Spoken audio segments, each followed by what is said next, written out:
So let's just do three movie reviews. So we're gonna talk about Shang-Chi, which Ricardo you saw. I Right. was going to see it, but I just decided I'd wait till it came out for Disney Plus D. I will then talk about Halloween Kills, and then we will just end with a spoiler-free review. Or Ricardo and I, we will talk spoiler-free on No Time to Die, right? So let's not waste any more time. Ricardo, take it away. Shang-Chi, man. Um, Good. One of the better origin story movies for me. Great villain arc by the real Mandarin. I actually really like this guy's story and what they do with him. All right, Um, and remind me, this is Tony Leung, right? Tony The Long, yeah, the Tony the, the Long's character. icon, the man, the myth himself. Yeah, yeah. I thought Yeah. I thought it was he had a great arc in this. Right. What they Oh, did and just to be clear, you could talk about what the you could provide a quick synopsis of what it's about Sure. without Right. spoiling much. So yeah, we boy Simu Liu playing Shang-Chi is kind of a loser living in San Francisco with his best friend played by, I forget the character's name, but we call him I want to say Anakana. No, shit. Aquafina, Aquafina, sorry. Nora, yeah. Yeah, right. Yeah, so they just kind of bumming out. They in the 30s, not really doing nothing with their life. But there's a reason why he's a bit of a bum because he has a very, very interesting and kind of dark past because he's the son of one of the world's greatest terrorists and criminal masterminds. And not only that, but this guy criminal mastermind is also has a deep ancient history on Earth itself. He's not normal age. He's actually very ancient. He's lived for a long time because of some magical rings. Well, we learn what it is later involving that. And he just kicking ass throughout history. He built up a massive empire and he basically creates a sire. Well, two sires actually. And they play with that narrative of him following up with his, basically his dad's pathological legacy, and they build from that. And that's the story. We learn what the mother is about, and that's basically the major arc. I don't want to spoil it. That's the everything about the mother. A certain other character makes an appearance, which is pretty funny, but I felt they could have done more with him. If once you hear pretty funny, it's probably hinting at who exactly it is. Uh-huh. Uh, and then they well, this is where the film slight not it doesn't kill the movie for me personally, but it does fall into the typical Marvel trap. And all I'll say is Black Panther, right? That's the comparison, which is the third act, right? The third act, Okay, I I Okay. I, I yeah, think I know where we're getting at. yeah, Yeah. Yeah. Yeah. it's a little kind of rushes a little too quickly, and it's a little too silly for my liking, but it still is okay, Right. for what it is. Overall, I thought it was solid though, mostly because of Simulu's and his charisma. They he really holds the screen together. He's a great character. What to do with him, what his arc is, his back and forth with Aquafina is excellent. She I really thought would have been annoying in this. Nope, she wasn't. She was actually pretty good. She has a little miniature arc herself. Another character. Well, I'm not sure if the spoilers. I don't know if it's a big spoiler, but yeah, basically it's his sister.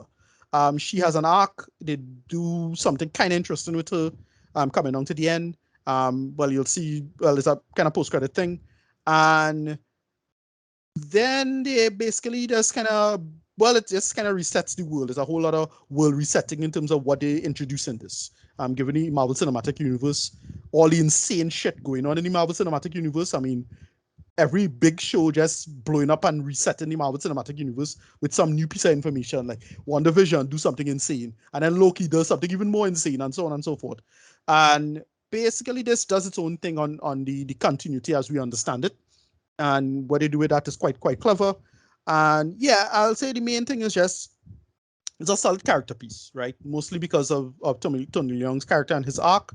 And it's just genuinely charming and well done. And I dug it.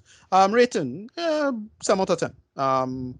Not particularly engaging because of that the third act kind of fell flat for me. Not flat, but it just they could have do more with it. Is one of those, right?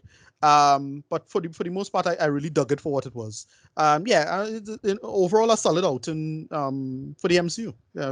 Pretty good. Yeah, I like the dude. Right, yeah. Simu Lewis is a genuinely charismatic figure. Like I like this dude. Like I want to see more of him. So yeah, that's pretty much it for me with that. Just a quick run through. All right, nice, nice, nice. I do hope to see it November 12th. I believe that's when Disney Plus the is taking place. And if push comes to shove, you could expect a review of it from me, right?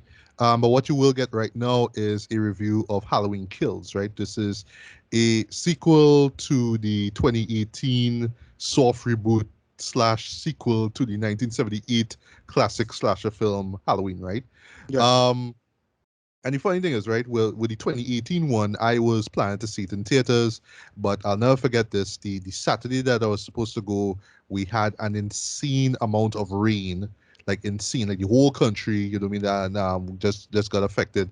Some places down deep south in Trinidad, there was floods and all that kind of stuff, right? Right.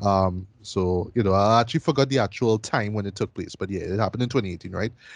So I ended up doing like an episode of Black Sheep Reviews, which is something I usually do for Halloween, right? Where I zero in on that one film in a popular horror franchise, which even the diehard fans will look at and be like, nah, that shit, just throw it away, right? And that would be Halloween Resurrection, right? Which is still one of the most laughably hilarious and just god awful though Halloween films ever, right? So Right. yeah, you know what I mean? After stuff like Halloween Resurrection, it's like, all right, well, yeah, this franchise is dead, right? So, through the forces that be, we got the 2018 version, which pretty much retcon all the other sequels, right? So, this sequel here, basically, as in the 2018 one, follows right after the 1978 one. So it's funny because the part two, which I actually like for what it is though, yeah, that doesn't exist anymore, or does it, right? And why I say that is because it kind of comes back into this one here, Halloween Kills, right? But I also want to mention something here quickly, right? After just mentioned briefly the Rob Zombie films, right? The duology that he did, right? Which the first one I just say this right off the bat, I am no Halloween fan, right? I just go in just knowing the nature of the show and the character of Michael Myers, and I just want to get just the thrills and the scares from it, right? That's it. I'm not like some diehard fan that's seen all the films because I haven't, right? But yeah, when it comes to the Rob Zombie stuff though, I would say that the first one pretty much leaned into his like he just has a thing for like just schlocky grindhouse era style, directing and violence, right? So yet it is very gratuitous, very over the top, right? But I felt the second one was where he just went too far with it. It was just brutal for the sake of being brutal, and they had this subplot involving Michael Myers' mom, who was played by Rob Zombie's wife, real life wife, sorry, that just made no goddamn sense at all, and just made me hate the show even more, right? So yeah, heat that sequel, right? And what I would say with this one here, Halloween Kills, right? So as you would expect, yes, it follows right where the last film stopped off, right? Where slight spoiler for those who haven't seen it. Pretty much, Laurie Strode, who is played once again by Jamie Lee Curtis, her daughter and granddaughter basically just joined forces and pretty much trapped Michael in, and in Laurie's house and just torched the place, right? So it just ends with him inside of this house, which is in flames, right? So as you would expect, though, as you saw in the trailers, the fire, some firefighters show up, right? And they get wiped out one after the next, right? So yes, Michael is back and he's doing his thing, right? Well, while all this is going on now, Paul Laurie actually got stabbed in the first film, right? In the climax. So she's pretty much hospitalized for the rest of the film. Sorry for spoiling that. So it just kind of rests on both, her daughter and granddaughter, just pretty much trying to find Michael on their own, right? And then we're also introduced to other characters in Haddonfield, Illinois, right? Who are aware of of Michael's presence and influence, right? Because remember he was because how the film works, it treats us like what happened in 1978 did happen, right? So Right. it's like, oh well, um, now he's back, and now we have to really go out of way to try and kill him, right? So just to jump into the review here one time. So what they do here, which was pretty odd, but I kind of understand what he was trying to do here, is really show that okay, Michael Myers is evil personified, and we should have gotten rid of him back then, right? Because what they do actually quite well, I must say, is that they give us a flashback. But you're thinking, oh, it's a flashback to the first film in particular, but actually no. But what I'll give David Gordon Green credit for, right, is that He actually like not so much recreates a scene from the first movie, but he makes the flashback look legit, like it was pulled from that 78 movie, like in terms of cinematography, in terms of just the visuals, the hair, the costumes, everything legit looked like it was pulled from a late 70s horror film. And I was like shocked because I was trying to remember, oh wait, is this from the first movie or from the second one? But actually, no, it's a new scene that they recreate, right? But what they're hinting at there is that there was a chance that they could have killed Michael then, because the flashback basically what we see is right after the end of the first film, where if you remember, we thought that he was dead when he fell on the ground, but it's like no, he disappears, and then you hear the John Carpenter theme song and credits roll, right? But this follows right after that. And it's just basically everybody kind of coming to terms that, oh well, this guy is evil, and we should not have put him in the asylum where he was introduced in the last film. No, we should have killed him, and that's what they keep telling us. And the problem now is that they just keep hammering this concept over our heads throughout the entirety of this film now, to the point that it just comes off borderline pretentious, in my opinion. Um, the acting for the most part is fine though. Everybody does their thing, but another gripe that I had though is not enough Laurie, because what they try to do basically, because if you remember from Halloween 2, the original Halloween 2, is that well Laurie ends up in the hospital, so the majority of the film takes place in the hospital with Michael killing a bunch of doctors and nurses, right? They don't really do that actually here, but Laurie is bedridden, right? And there's someone else, a friend of hers, a cop actually, who actually brings up this whole idea of, I could have had the chance to kill him back in 78, be alongside her now. And she's just kind of just there. And I mean, it's not she doesn't have anything to do, but she's just basically sidelined for her daughter, who's played by Judy Gray again, and granddaughter played by Andy Matichak, right? So yeah, not enough Laurie in this film, unfortunately, right? But what they do here, right, and this is where I'm pretty much split on it, right? Because on the one hand, right, I know it have fans who just want to watch Michael just kill a bunch of people, and it's all gory and stuff like that, right? But then have other people, and I would kind of fall to that camp where I just kind of want to see the thrills. I just want to see how it all builds up to it and the story that's built around it, right? Not expecting some masterpiece of a story, but at the same time, I just want like it can't just be about a guy walking around killing people, right?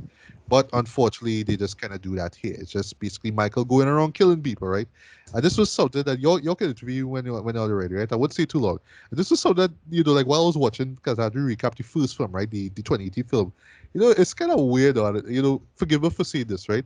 But as far as horror movies go, I mean, Michael Myers is just a huge plot device. Right. And what I Right. mean is that Yeah. literally there would be moments where he would just walk into a random person's home and kills them. And it's just, oh well, I just needed a knife. I just needed this weapon. I just needed this. But there's no reason for him to go there if the mythology that you build around him is that he will always go back to his family home to kill Laurie, right? If that's what you're going for. So why is it that he just kind of walks when we have a bunch of trick-or-treaters now, and then he'll just casually just walk inside someone's home and just kills them just because? But that's part of the thrill. That's what people like about the show, right? I don't particularly like that, Right. right? But anyway, but point is, he just does a lot of that in this movie. And it's just goddamn annoying, man. He just kind of goes around killing people just because, he's Michael Myers and he needs to do that, right? And I don't know, just for me, just critiquing it now, I just feel like okay, so not a surprise. This is going to be a trilogy, right? So this here is the second part of it, right? But you think that they're going to expand the story a little bit more, but they don't really do that. What they really do is they just kind of let you know, oh, you think the night is over? No, no, no, no, no, no, no. Like we're gonna show you more of that Halloween night, and we're just gonna keep going, right? Because if you remember in Halloween 2, it kept going until it was literal morning, right? But in this case, it just kind of stops halfway and just says, well, yeah, the third one, yeah, we're gonna see the rest of this Halloween night play out. But yeah, basically, it's just Michael just going around doing his thing, and people just coming to terms with he's a force of evil and we need to kill him, and no, he's so bad and blah blah blah blah blah. And that's really all the movie gives us, man. So unfortunately, I was just watching this thing and I was just like downright bored by it. You know what I mean? Like I wanted to like it, I wanted to enjoy it from a visceral perspective, but I think the another main gripe I had though is that one the beauty of John Carpenter's original film though is that there was some creativity behind kills, right? Because remember, he was working with a budget, right? It wasn't, the Right. most expensive film that he ever made, right? Back then.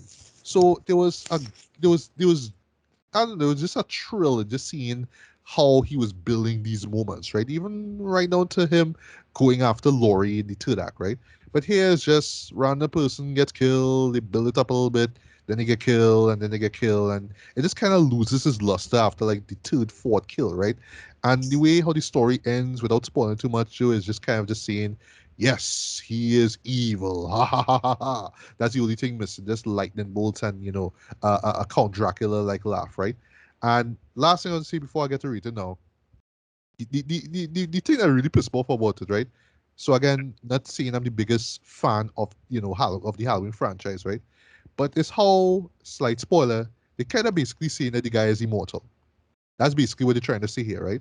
No. But because of that, no, because Right, right, you right. can kind of make the excuse, well, that's why every time they shoot at him or every time they try to burn him, somehow he returns, right? You know what I mean? So I just seeing he's immortal, just using that to me. He's not exactly immortal, but that's the impression that he's given. He's evil. So, as long as evil exists, he will always survive or some other bullshit, right? Like that, right?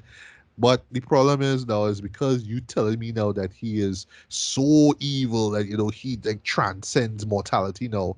It kind of makes me care less about him. It's just like, well, anything that you do to him, he will still wake back up and kill you. So what's the point? And the show does that. It's like literally everything that they do to him, he still comes back and kills the people that try to kill him. So it's like, well, what's the point then? You know what I mean? Like, why should I care? I mean, not really invested in the characters anyway, except for Laurie Strode. But because she's bedridden for majority of the damn film, it's just like, well, I should care about everybody else. I don't, you know what I mean?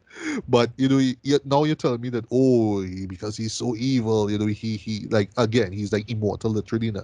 So it's like, well, what's the point then? You know what I mean? And you could argue, oh well, the final film will answer that question. And apparently, Jamie Lee Curtis said, basically that there will be a twist, or at least that film in particular is going to anger a lot of fans. Okay, cool. Well, anger me, great, whatever, right? But Oh wow. don't just tell me in this film, in the second third of your trilogy, there's no way literally you could kill Michael Myers. Ha ha, the end, right? 'Cause that's what they do, unfortunately, man. And it was just like a massive letdown for me. Now. So this was a huge departure from the 2018 Halloween, unfortunately, though, because I felt like the 2018 Halloween is literally the best sequel that we've gotten in this franchise, right? I would still put Halloween 2, the original one from 1991, up there though, because of how it follows directly from the first film though. But I just felt like even that did a better job of continuing the story than this film did, unfortunately. This one was just like, well, we just have to kind of build things up though, but we're not really gonna hit you it just kind of felt like a filler episode. There's something just put in between before the real story kind of kicks in the last one, and it was just, I don't know, it's just a letdown for me, man. So rating wise, I'll give this a lighter decent 2.5 out of 5, man. See it if you want to. If you're a fan of the 2018 film, give it a look. If you're expecting a lot more to the story, you'll be very, very disappointed. But again, I know it have people who just love to see this guy walk around and kill people, but again, and this is the funny thing about the character as a whole, he walks around and kill people. He does not run. Yeah. He walks and kills people. And yet it's like, oh my god, what do we do? The dude walks, and yet Yeah, well, he takes somehow he he takes catches his up to time. people and kills them. Somebody I know, as you say God. that, somebody I know had posted up a thing. I can't try to remember who it was. Posted up a thing that says, if they could, they would be a supervillain because while heroes all over the place rushing and dashing and stuff like that, villains take their time and casually walk to where they have to go, and then they'll get there and kill you. So look, he walks. He walks. I'll say, Yeah, I mean, to be fair, he will sneak up on you, right? To be I fair, think he will sneak up on you, but again, he walks, bro. He I also walks. like I have seen none of the Halloween sequels except Season of the Witch, which isn't a sequel, but like so I have no opinion on any of this. I do think Right. it's funny, Matthew, that your major complaint about the movie called Halloween Kills is that Michael Myers does too much killing in it. Like I that is know, right? I should be enjoying this, but there's nothing else. It just I'm just walking around killing people and I can't die because I'm evil. That's basically the movie. That's I'm basically the I'm movie. I am very curious when you said like Jamie Lee Curtis said that you said that Jamie Lee Curtis said that there's a twist in the last film that's going to piss off fans or something like that. Yes. Yeah. I am it isn't the I mean again, I know all this from hearing other people talk about Halloween, but does Halloween as a franchise have any plot twists left? I don't even know. And Like this is coming from somebody who hasn't even seen, uh, 4 or 5 or like I saw 1, 2, 3, H2 and Resurrection and these new films and the Rob Zombie stuff, but I haven't seen 4 or 5. and the twists in this franchise are everything from Michael was conceived by a cult to Michael has a sister who also wants to kill people to um Yeah, that was I what don't the know, Rob Zombie films leaned heavily on, by the way. Yeah. something that like Jamie Lee Curtis's character is his secret sister or so like are there any plot twists left for this franchise? Like I feel like we're gonna like I feel like at the last film, I don't know, like they'll be in the final confrontation and then like she'll shoot him full of holes or something, and then like a pair of demon wings will sprout out of his back, and then it'll go dead and then dead and then dead. Yeah, something like that. So not excited for the third film. I mean, I'll still see it when it comes out though, but I don't know. I guess if you're a really diehard fan, you should check this one out. But imagine if you are a diehard fan, you'll either enjoy it for what it is or be disappointed by hell, by this one. Anyway, speaking of disappointments, let's talk about No Time to Die, Lord. Ricardo. Mm, Ricardo, take it away. What was All No Time to Die right. about? And then you could jump into your thoughts and I'll explain the disappointment. 'Cause it's not exactly what you guys think, right? It's like, but go ahead. So, right. So sometime in the mid 90s, I wanna say. So this guy with a no mask from no theater in Japanese theater for some reason was hunting down, this person in a house, and his daughter escaped. And he, instead of shooting the daughter, he could have saved the daughter. And we find out that that person is, Bond girlfriend from the last film. And that's the impetus. And then you find out later who this guy is later. And basically, Bond is, well, remember, he kind of busts out from the last movie, now no longer a double agent. He has to go to Jamaica to find some shenanigans and sort that out. But what happened is that he has to go to, he realized he's replaced by a new woman who is the new 007 in Jamaica. And that's where the story starts up, because you have to solve a bunch of problems, and then he finds out shenanigans in Spectre in Cuba, and then that's where the story starts finding out what the hell going on. Because they more or less sort out Spectre in the first act of the movie, right? And that's the premise, just to start off with, if you're doing non-spoilers. Hmm. Yeah. Just a reminder, we're Uh, gonna keep things spoiler free here, right? But yeah, okay. Ricardo, honest spoiler free thoughts on No Time to Die. So, listen, a movie is really a factor of you enjoying a movie is really factored into your mood. And I just happen to be in probably the best mood I've ever been in a hot minute, right? Going to South Park, had to meet somebody, I guess something, a bunch of shit went good in my life. That's all I'll say, right? Meet some old friends. It was a cool day. And then we went to see a movie. And I didn't hate this as much as I thought I would have. With that said, this was still kind of terrible. Like, here's the thing. It is one of those. It's a classic case of they try a thing, because it's not the worst script. It's way better than Spectre. Like, Oh yeah, way better. definitely way better. Yeah. Wait a minute. But That, that it is that's a probably low bar though. right. Yeah, that's a big factor. I went in with an incredibly low bar. Like, it was like I went in as low as I can. So when I watch it forward, it was like, all right, that wasn't so bad. But again, it's because I kind of prepare myself, as they say, you grease yourself up, right? So that's why I didn't think it was as bad as it was. With that said, it was just a bunch of squandered opportunities, right? Most notably, that of the two people I was hyped for the most, they completely squandered, which is Rami Malek and Loretta Lynch, right? the two of them was good potential. They had good screen presence, and they didn't do much with them. They could have done way more with them in terms of what the characters were about, or what they were trying to go for. That's about it. And then I'll have to straight up say it. This is probably one of the worst paced films I've seen in a hot minute. The pacing is atrocious in this. And Um, this movie clocks in at 2 hours and 45 and minutes. it's something. There was no Are need for this movie to be so gonna say, long, though. Sorry, guys, go ahead, CC. What you say? are you telling me that the longest Bond film in the history Yeah. of 24 movies has a pacing problem? Yeah, for real. Yeah. Like, I like, mean, say what you want about On Her Majesty's Secret Service. right, Slight spoiler. right, With its 2 hour 20-minute runtime. I remember I mentioned before in my run through of his film in the Bond special, right, that second act was dragging. right, Yeah, boy. This one, boy, it right. dragged as well. So that is you mentioned that, and it's probably a big factor why I didn't hate this as much, because it kind of remind me of that film. Uh-huh. Big I'll plot, talk about that. right? Big plot piece. And Uh, sorry, Claude. Where's it? No, can I gloat now? Like, I'm because Not really, but not really. But as I like say, yeah, no, I just after 24 of these movies and kind of getting done with the formula, I saw the trailers and I was like, yeah, I know other people are excited about this, and I love my boy Kerry Fukunaga, but I don't.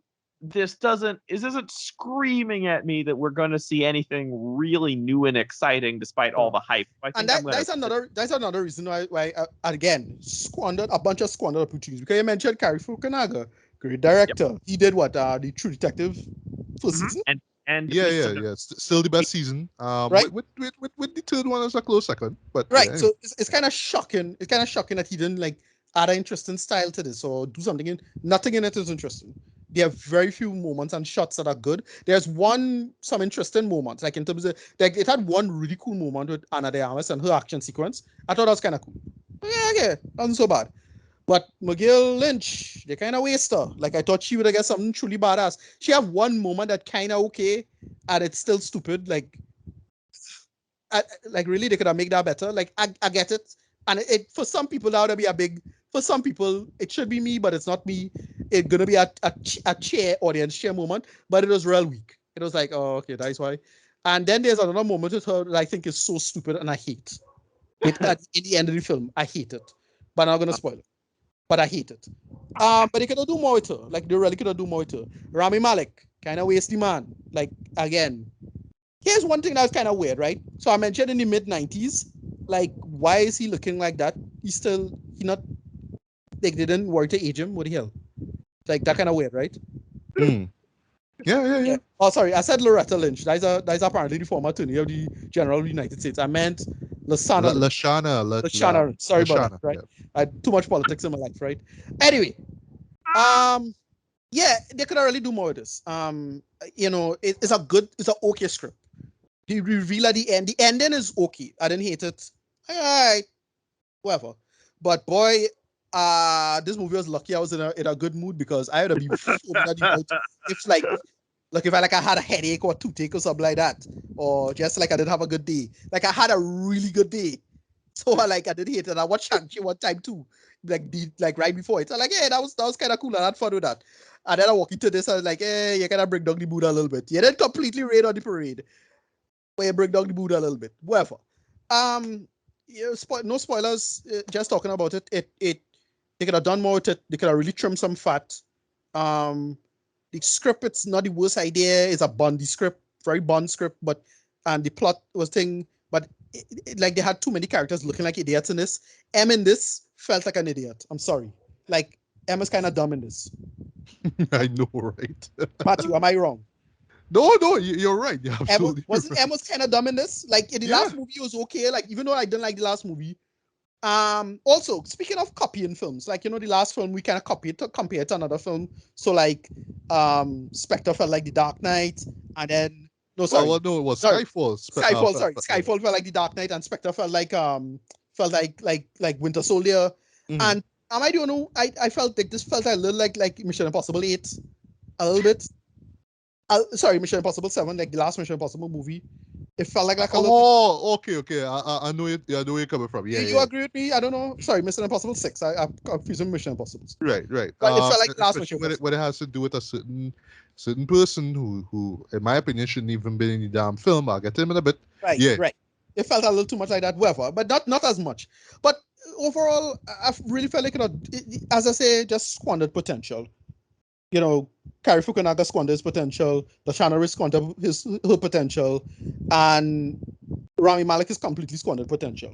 And the script, as I say, the script is not the worst idea, but it's still something that, given the nature of it and what it did before, you would think these characters would have been a little more conscientious, given what is happening, like what that means. You think that these characters be like, yeah, hey, you shouldn't really do this and stop fucking around with that. Nope, these idiots just like still bungling about and wow, I can't believe it went out of control. I was like, you serious? Yeah, I can't believe somebody stole this. Right. Oh I mean, no. it's a little ridiculous. It was a little ridiculous.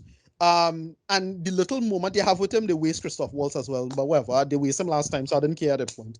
Um, Rating, not as bad as Sky. No, sorry, not as bad as Spectre. Not as bad as Spectre, but still some bullshit. Sorry, like it's still kind of bad for me. I want to Give say it a a five. five now. Give it Five a out of five. Give it a five out five. of 10. Yeah. Yeah, I'll go into that five. Closer to a 4 than a 6, but still a 5. Right. Whatever. All right. So for me, now I sound like Tracy, right? So for me, I was going back and forth with this movie, right? Because on the one Right. hand, it had people who like, well, it's a final film, and they just did so much to end his arc and all that kind of stuff. And I'll use that to kick in the good thing about it, right? The good, just to kick off the good, right? I do appreciate, right? Because this is stuff that I just appreciate. I appreciate the effort put into actually making, Daniel Craig's 5 Bond films feel like this running arc, and this film is the last one, right? Instead of just random adventures with James Bond, as the other films have been, right? Even Timothy Dalton's stuff to extent, right? You know, um, in terms of like the shift in tone from Living Daylights to License to Kill, right? So I appreciate that, right? Also appreciate the effort that, okay, they want to make Bond a little bit more mature now, so he's not the womanizer anymore. He's found his love. Right. Still kind of odd that it's with Leah Seydoux. That Right. disrespected the actress or whatnot, but I mean, her of all people. All right. Okay. So one little fight with you and Dave Bautista in a train. You all of a sudden you're in love, right? And that's For the real. thing I just couldn't get over there. Like just that one moment, all of a sudden, all in love. Like what I mean, like the moment when they got captured by Blofeld, right? She's like, "But James, I love you." Like all of a Yeah. sudden, like Yeah, all all of a of us. sudden, okay. I do like how they hinted back to her, because there's a moment on the train before that fight where she mentions the use of a gun, right? And I like how Right. it comes back in this one, right? Right. So I was like, okay, I like that, I like that, right? Again, Daniel Craig doing his thing, he's great as Bond, right? As this version of Bond I will see, right? That compared to the others, right? Cinematography wise, I thought that this was a sleek looking film. The music, Hans Zimmer did it as well too. Although there were times where I was hearing a lot of Dark Knight and Dark Knight Right. Rises. Rises. Sorry, I almost say Returns. Rises music. I was like, okay, I hear a bit of it. I know, Hans. I know you can't help it. I know. Is the final film, but oh gosh, dial it back in the Dark Knight Dark Knight stuff. That please, tax right. Which is a shame though, because I was loving Thomas Newman's work in even in Spectre. Even though that was like the one good thing, one of the few good things about that movie. Thomas Newman's music, right? Um, but I do agree with you, directing wise though. Kari Fukunaga didn't really bring any signature style to the table. Like everything just kind of felt like it looks exactly the way how a Bond film should look. You know what I mean? Just these great wide shots and all that kind of stuff. Like it's stuff that you expect from these series though, but nothing that really stood out. That was like, oh, this is really cool. With the exception of a few scenes, like I thought, like the this one scene involving like these terrorists or whatever, these bad guys trying to break into this building. I thought that was excellent in my opinion. It looked really really great on big screen, right? So there's that, right? Action sequences, decent for the most part. I mean, every bit what they expect, right? You Yeah, get the it's goods, fine. you get the goods. but that's as far as praise with this movie goes by. So where the show really falls though is three things, right? One, script, two, character, and three. And after build this up, right? As much as I appreciate the effort that they want to put to make Bond, you know, not more of a sleaze, and Right. more, like he's with one woman this time and all that kind of stuff, and he's so progressive, man, and all that kind of stuff in 2021, right? So progressive, right? As much as I appreciate all of that, and as much as I appreciate the fact that they waited the last film to do this, Yeah, for real. 24 Bond films in, Dread, haven't we learned already? A Bond film is only as good as your villain.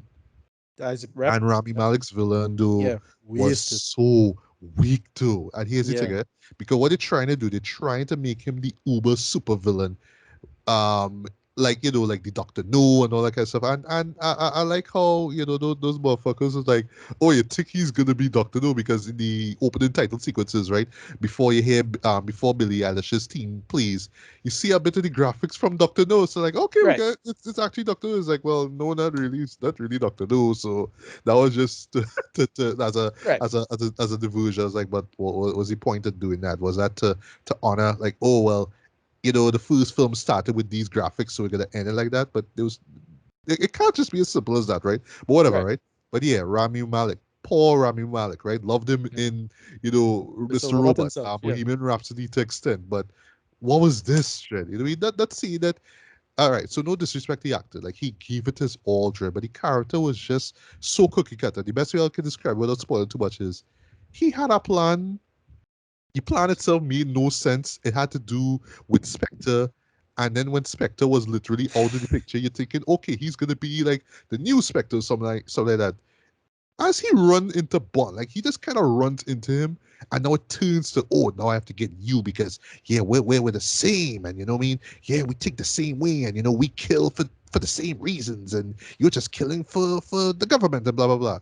It's like it stopped being about the plan. It started about you trying to want a Bond or trying to kill Bond. Like I didn't understand that, right?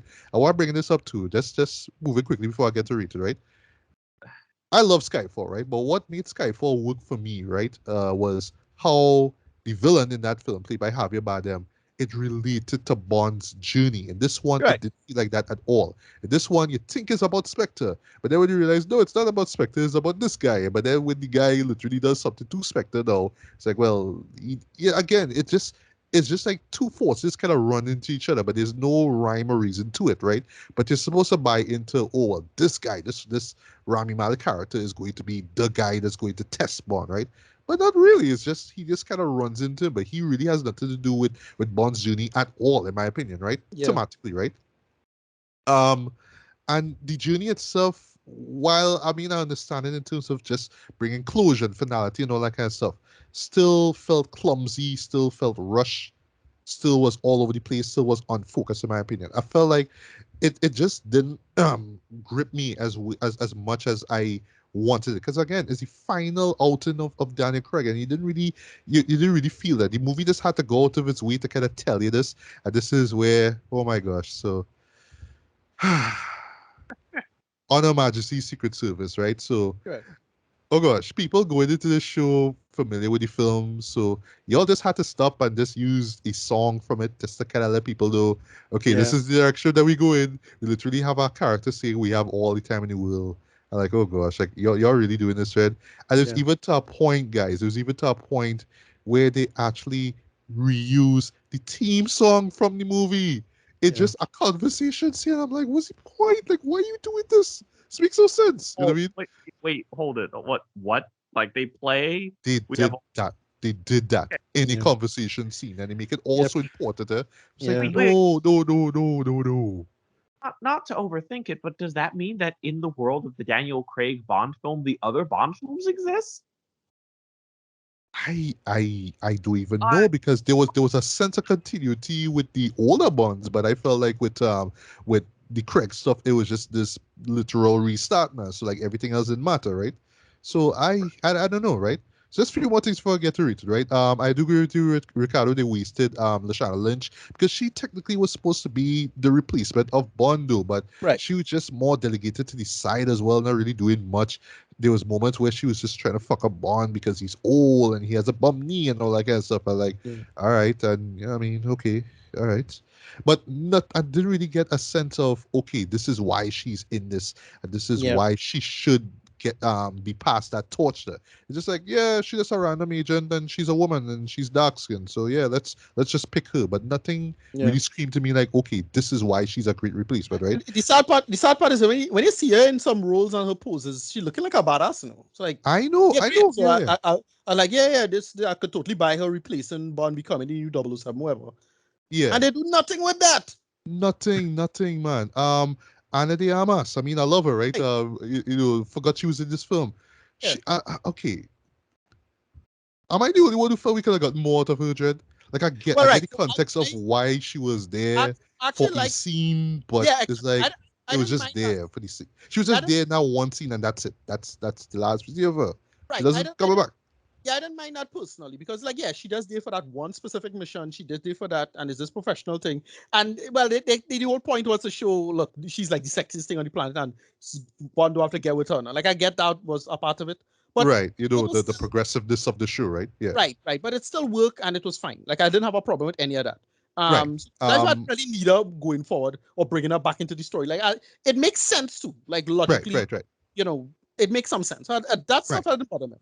Right. So three more things, right? So uh Christoph Waltz again. Why Rubbish, is he in rubbish, this movie, right? Why is he rubbish. in this movie? Because they have him there and you're thinking, oh, so they're finally gonna take down Spectre. And then Spectre is pretty much taken down, but Right. it's in the most uneventful, Yeah. biggest Late. slap to the face type of way. And it's like, wait, this is it? This is how Spectre ends? Yeah. What? Is this the final Bond Yeah, film? here's the thing, I kind of didn't give a shit about Spectre in the first place, so that's why I really couldn't care one way or the other. Like, I really didn't care. Like, I was like, oh, Yeah, okay, but it just felt cool. like it was just there to like padding, just to like we just needed this thing to It add to the was, story there, it, but wa- it didn't really do much, it man. was a progress. It's what you call a jobbing, right? You kill off some badasses to make the other badass look more of a badass. That's the only reason they do that. Like, well, look how And much yet of a the other badass this guy badass is. didn't even do anything. Exactly. That's what I That's don't why I hate about that understand. shit. It's just as at the moment as you see Bond, it's like, all right, I go in for you now, right? I Yeah. mean, like he still have a plan, but the plan don't really matter because it's all about getting back at Bond basically for just getting in the way, I guess, right? And like I do appreciate like what they do with Madeline, like where her story goes as well. Right. The end. I get what they were going for with the end though, but it just still didn't rope me in though because I didn't feel like we got an emotional journey, man. Because it was just a bunch of just padding in between and not so much about well, okay, well, this is why we should care that this is Bond's, well, essentially Craig's last outing, and that's what I felt like Skyfall worked very well because you got the Right. action, but you still got the emotional sense of there's something bigger and more emotional going on, right? So yeah, you could complain that there's not much action in Skyfall, but I felt like tonally it works in terms of Right. this is why we're leading up to it, right? Yeah. Um, and then, well, last thing last though, just the overall gripe I have with this, right? Just in closing in terms of the series itself, right? So yes, I will give it that much. I mean, Daniel Craig did his best. He did his all, right? He is hands down one of the best Bonds ever, right? But I've just felt though, just with the final one, boy, they really could have reworked the script though, because like I mean, I understand they're really going out of the way to make him more mature here. I get that, I understand.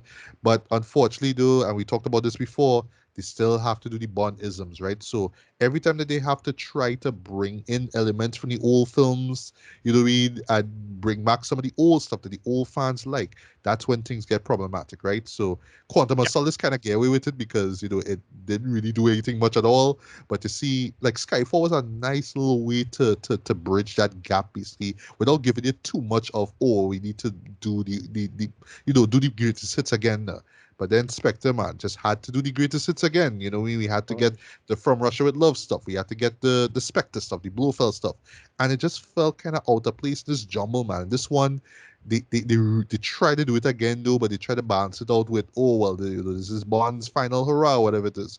But again, it just didn't work. It was just clashing of tones. It just didn't work. I really felt it with that villain, man. That villain just did not yeah. work at all. Yeah. So didn't hate this film as well too. I do appreciate the effort, like I said before, but and I will admit though, like as far as final Bond films, this is the best one, but that's not really saying any much. Saying anything. Not really saying anything, to be honest though. And I talk about like films over more than two films, right? So that's excluding Timothy Dalton's work, right, and George Right. Lazenby, right? But yeah, man, with this one, boy, this could have been so much better, man. So didn't love it, didn't hate it, wanted to really enjoy it as much as a lot of people do. But for me, boy, I'll give this a three. Just a 3 out of 5. It's alright for what it is. If you want to see it on big screen, go see it on big screen. If you want to wait till it comes on home media, what Yeah. wait till it comes on, right? And I guess I'll buy it on Blu-ray because like I have just the 24 films, but just this one more and I'll have all 25, right? But yeah, I probably might take a really, really long while to actually acquire that film though.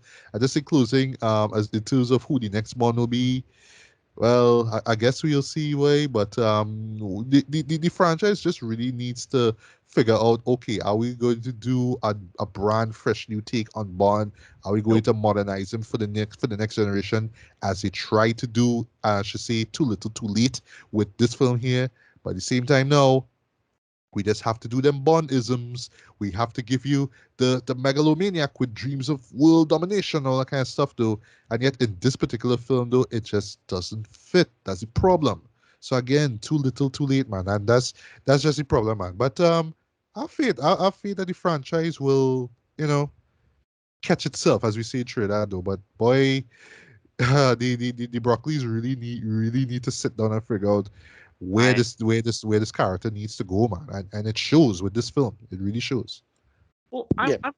I'm frustrated because like I know that like part of the press for this movie is the Broccolis confirming that they're not planning on doing anything fresh with it. Like the Broccolis are definitely of the opinion that Bond is fine the way it is, which is frustrating because I mean I felt that like I will agree. We'll get into this when we talk about our feelings about the individual Daniel Craig films. And this one doesn't sound any different. And I'll wait until my local public library gets it, and then I will give it a watch. But in the meantime, it's just like I like it never like the Bond isms is I feel like one of the big problems of this. Like every time I feel like there's a Bond movie, I mean with the exception of the ones that I like, I feel like every bad Bond film is dragged down because of trying to deal with the Bond isms. And like I feel like that was like the big problem with Spectre. And it's disappointing to know that the Broccolis, even though they have an opportunity for a fresh start with now that Daniel Craig is done, they've made it clear that no, they're not doing a fresh take. They're not planning on doing any kind of reimagining. And they don't, and they've even shut down ideas of exploring ideas like doing Bond as a television series or doing Bond as a streaming series or having spin-off movies like about this new 007. Like they've just been like, no, we're gonna continue to do exactly what we've done since the 60s. And I'm like, cool. Like although I had a question because you were talking about how this is one of the better final Bond films. Isn't this the only Bond movie where they knew ahead of time this was going to be his last one? Like for sure. Yes, actually, if I'm not mistaken, yeah, yeah. And I know for Brosnan and Dalton, their departures were unexpected.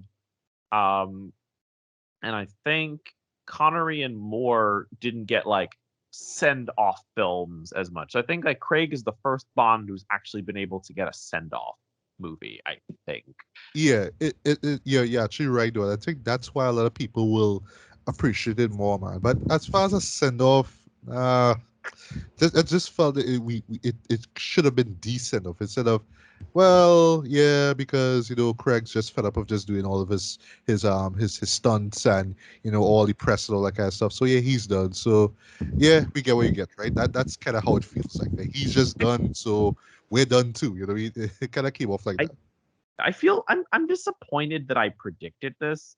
Like I'm very I wanted to be, especially with some of the trailers, I wanted to be wrong about this movie. Like I was like there were some people comparing it to License to Kill and I was like maybe, but then Really? like yeah, I know, Really right? though? Okay. Oh, All I right. know. So Hope weird. it's Oh, okay, okay. I would love to see a comparison I video want to of hear. I that. want to see this here. And Yeah, go now ahead. I'm like, Sorry. now I'm like it does, and now I'm like no, it doesn't sound like it at all really, and it's like disappointing because like I mean I'm not rooting for it to not do badly as much as I might joke. I'm just like I was hoping like I would have absolutely loved to like show up at like or to watch the movie and be like, oh, this is actually really good. They actually delve deeper into the they delved deeper and broke the mold and like really like dived in and like did something new and exciting. So the fact that it's just more of the same is disappointing, to say the least, I think, for me.